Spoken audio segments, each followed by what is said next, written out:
70 ভাগ লোক হাতে ভোট দিয়ে হা জয়যুক্ত করেছে।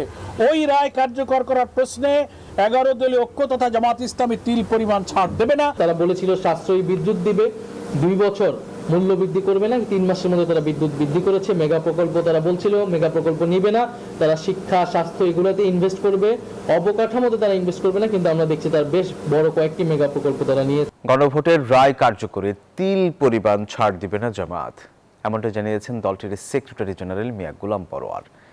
দুপুরে বিরোধী দলীয় নেতার বাসভবনে সংবাদপত্রের সম্পাদকদের সাথে জামাত আমিরের মত বিনিময় নিয়ে ব্রিফ করেন পরোয়ার। দেশ যেন নৈরাজ্যের দিকে না যায়, বিরোধী দলকে সেদিকে সতর্ক থাকার আহ্বান জানান সম্পাদকরা।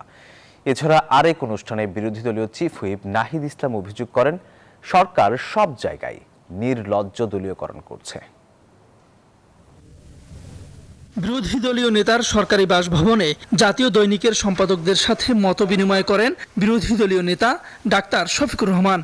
সংসদে বিরোধী দলের ভূমিকা, দেশের স্থিতিশীলতা, গণতন্ত্র বজায় রাখতে জামায়াতের কর্মপন্থা সম্পাদকদের অবহিত করেন তিনি। এ সময় ফ্যাসিবাদ এবং আন্দোলনের নামে নৈরাজ্য ফিরে না আসে, বিরোধী দলকে সেদিকে সতর্ক থাকতে পরামর্শ দেন সম্পাদকরা।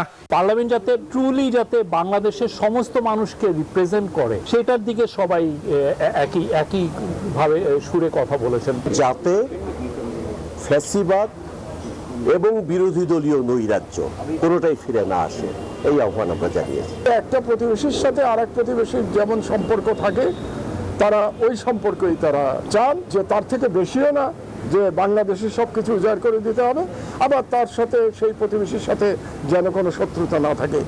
Spanish digital print tiles, ATI tiles, এক টাইলসে জীবন পার। পরে জামায়াতের সেক্রেটারি মিয়া গোলাম পরোয়ার জানান, গণভোটের রায় বাস্তবায়নে তিল পরিমাণ ছাড় দেবে না তার দল। বাংলাদেশের সবচেয়ে প্রধান ইস্যু হচ্ছে এখন গণভোটের রায়। 70 ভাগ লোক হাতে ভোট দিয়ে হা জয়যুক্ত করেছে।